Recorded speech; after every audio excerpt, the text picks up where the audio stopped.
Bonjour à vous mes amis les cancers, Sandrine Brousse.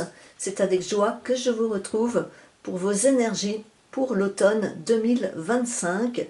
J'ai donc changé de format, je fais des vidéos par saison. Alors, nous allons commencer en fait avec la reine de coupe qui évoque la capacité que vous allez avoir à vous relier à l'élément eau, qui est donc votre élément.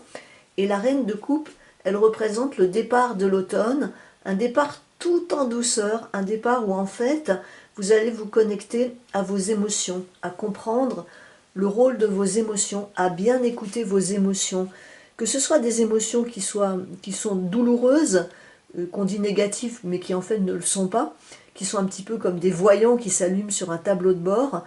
Ce sont des émotions qui sont importantes, les émotions qui nous challengent, parce qu'elles nous montrent parfois que nous ne sommes pas forcément sur le chemin de notre âme, qu'il y a quelque chose qui ne va pas et qui nous flanque peut-être le bourdon, ou qui nous fait peur, qui nous angoisse.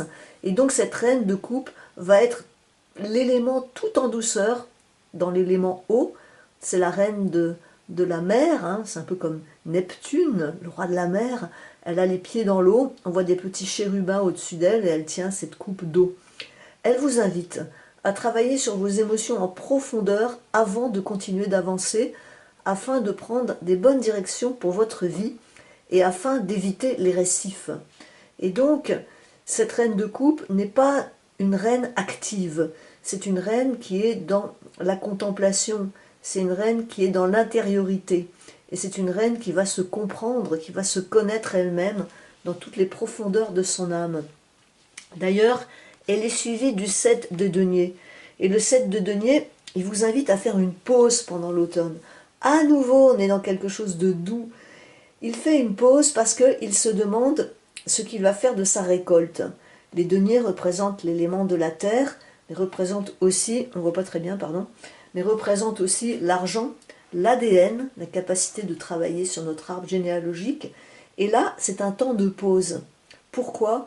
Eh bien parce que les émotions que vous avez découvertes en amont vous invitent, vous incitent à faire une pause, à réfléchir en profondeur sur ce que vous allez faire à présent de votre vie.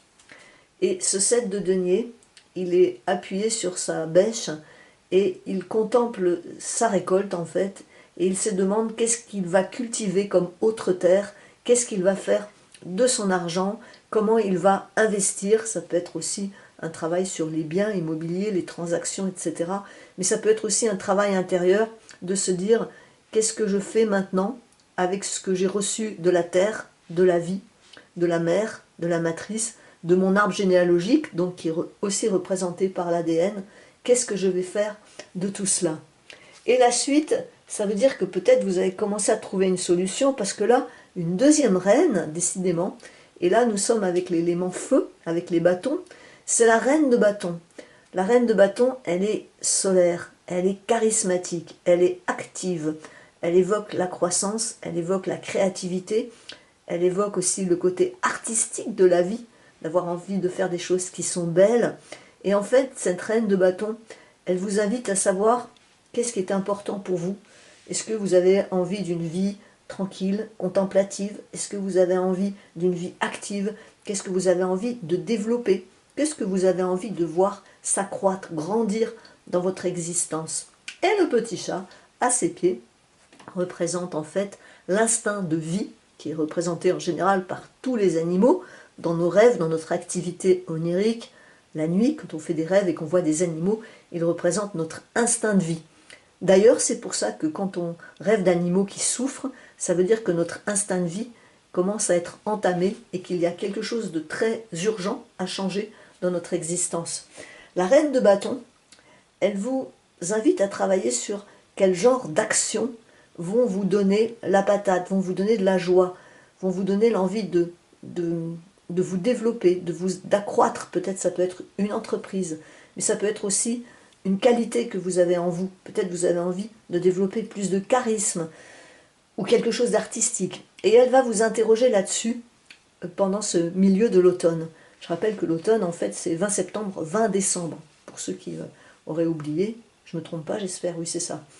Et donc, Au milieu de l'automne, vous allez sentir cette pulsion d'aller en avant, mais vers quelque chose qui vous plaît, qui touche votre cœur, parce qu'on le voit juste après avec le 6 de coupe. Et le 6 de coupe, c'est l'enfance, la nostalgie de l'enfance, les cadeaux du cœur. C'est un petit peu pour vous dire, mais va chercher dans ton enfance ce que tu n'as pas pu réaliser et que tu voudrais aujourd'hui voir se manifester. Et c'est intéressant parce que on voit que ce tarot, comme à chaque fois les tirages, ils sont cohérents. C'est vraiment le travail sur les émotions, et puis après je fais une pause, et après j'ai la reine de bâton, je réfléchis à ce que je veux construire dans ma vie, et puis voilà, ces enfants qui sont dans quelque chose de l'enfance, qui rappelle la douceur et la tendresse, et qui vous invitent là encore, et qui sont avec des fleurs, qui sont dans 6 coupes, on est à nouveau dans l'élément eau, qui vous invitent à réfléchir à des émotions de l'enfance qui vous rendaient heureux et heureuses, et à mettre en place des actions avec la reine de bâton qui vont être en corrélation directe, en rapport direct avec des désirs très profonds de l'enfance qui vous rendaient très heureux, très heureuse et que vous voudriez voir aujourd'hui se manifester. Vous avez un sacré défi, pas n'importe lequel, c'est le 5 d'épée. Je vois qu'il y a tous les éléments pour l'instant. Alors les épées représentent le mental, l'élément air. Mais le 5 d'épée, c'est une carte qui est assez dure, c'est la carte du conflit, du combat. C'est la carte, je veux gagner coûte que coûte, même si je me fais du mal et je fais du mal aux autres. C'est une carte guerrière qui est un peu sans pitié, le 5 d'épée. Et qui va vous inviter à réfléchir si, est-ce que dans votre vie, les conflits que vous avez vécus, les conflits que vous vivez aujourd'hui, le jeu en valait vraiment la peine? Est-ce que le jeu en valait la chandelle? Est-ce que, par exemple, certaines ruptures, ça peut être des divorces, ça peut être des engueulades, ça peut être des ruptures familiales, ça peut être des ruptures avec les enfants, ça peut être des ruptures avec des parties de vous-même que vous n'acceptez pas et qui pourtant peut-être auraient besoin d'être travaillées. Est-ce que ce jeu en valait la chandelle? Et de mettre beaucoup de douceur sur ce 5 d'épée. C'est-à-dire comprendre qu'en fait, vous pouvez vous affirmer sans violence. Vous pouvez naître au monde avec un nouveau projet sans avoir besoin de ratatiner les autres autour de vous. Alors évidemment, ça ne va pas parler à tout le monde, hein, mais le 5 d'épée représente ces espèces de conflits, vous savez, où on se dit, mince, j'aurais pas dû être si dur, j'aurais pas dû être si violente, c'est nul, maintenant tout le monde souffre, etc. C'est un peu, c'est pas du tout pareil que le 5 de bâton. Le 5 de bâton, c'est le conflit constructif, où tout le monde s'engueule, mais on trouve un accord commun, et il y a quelque chose qui se construit dans le conflit. Alors que là, il y a vraiment des personnages qui s'en vont, il y en a même un qui pleure vers la mer, je le vois, mais vous le voyez peut-être pas assez bien, il a les mains sur son visage, et en fait, c'est une carte qui vous invite vraiment à réfléchir là-dessus, parce que, en fait, cette carte, c'est la carte du défi que vous allez peut-être avoir à relever pendant cet automne. C'est vraiment cette réflexion, comment je fais pour réussir dans la vie sans que ça fasse du mal autour de moi? Parfois, c'est difficile parce que le simple fait de s'éclater dans la vie, ça fait des jaloux qui commencent à nous mettre des bâtons dans les roues. Donc effectivement, on est bien obligé de les dégommer à un moment donné parce que sinon, c'est nous qui allons y passer. Mais cette carte vous invite à réfléchir sur comment, maintenant, aujourd'hui, à partir d'aujourd'hui, vous allez gérer finalement les conflits.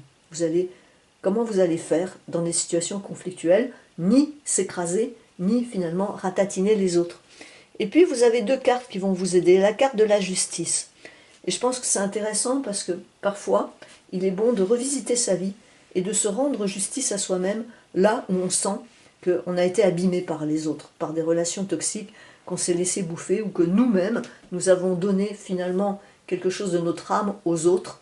On a fait des compromis avec notre âme pour pouvoir plaire aux autres, pour ne pas être rejeté. Et combien ça nous a pompé d'énergie. Parfois, ça rend même les gens vraiment malades. Et donc, la justice vous dit, eh bien, plutôt que d'être dans un combat avec le 5 d'épée, retourne visiter toute ta vie et reprends tes belles énergies. Retraverse ce que tu as vécu dans tes conflits personnels et récupère ton énergie. Ton énergie d'amour et de lumière que tu avais avant ce conflit-là. Vous pouvez utiliser, bien sûr, il y a des tas de façons de travailler sur soi, de l'art-thérapie, etc., le MDR, l'hypnose, peut-être même Calestrémé, comment elle s'appelle, Natacha Calestrémé aussi, qui propose des choses intéressantes, de récupérer son énergie et son âme dans chaque conflit, et de récupérer aussi sa santé physique et mentale, pour pouvoir continuer de vivre normalement. Et ça se fait dans le subtil, ça se fait en fait entre soi et soi, donc ça ne fait évidemment de mal à personne. Et puis il y a une carte conseil. Il y a une carte conseil, c'est l'as des deniers. La carte conseil, elle est en train de vous dire, c'est le moment de naître. Hein. C'est le moment de naître. L'as de denier, c'est l'as de la terre, de l'élément de la terre. Il est temps de naître à la terre. C'est-à-dire que quand la maman elle met un enfant sur terre, voilà, c'est ça. Et là, c'est la nouvelle naissance. C'est une carte conseil qui est très importante, mes amis Cancer, parce qu'elle vous invite à changer d'énergie. Elle vous invite carrément à devenir la meilleure version de vous-même, mais j'ai envie de dire une toute autre version de vous-même. Quelqu'un d'autre, quelqu'un qui va naître avec des énergies qui sont des énergies d'ancrage, qui sont des énergies terrestres, qui sont des énergies solaires. On voit que là, cette carte est très solaire, hein, et qui sont des énergies où vous avez peut-être purifié aussi votre hélice d'ADN dans l'information qu'elle vous donnait auparavant, et vous allez vous permettre de naître de nouveau dans une énergie qui est juste magnifique, de rentrer dans votre jardin d'Éden. C'est une carte conseil qui vous accompagne pendant tout l'automne. Et cette carte conseil, c'est la plus puissante parce que c'est elle également qui va vous permettre de vous rendre justice, de dépasser les conflits, de réaliser les désirs d'enfance et de vous connecter à votre âme pour finalement, quoi? Pour finalement rayonner, pour être heureux, pour être heureuse et pour être complètement aligné aussi dans tous les secteurs de votre vie. Voilà mes amis les cancers. Je ne consulte plus à distance, je fais uniquement des consultations en présence à côté de Vézelay, en Bourgogne. Donc n'hésitez pas à me contacter si vous avez envie de me rencontrer et je serai ravie de vous voir de vive vue. Vous avez les liens sous cette vidéo. Je vous embrasse et je vous dis à tout bientôt. Ciao, ciao.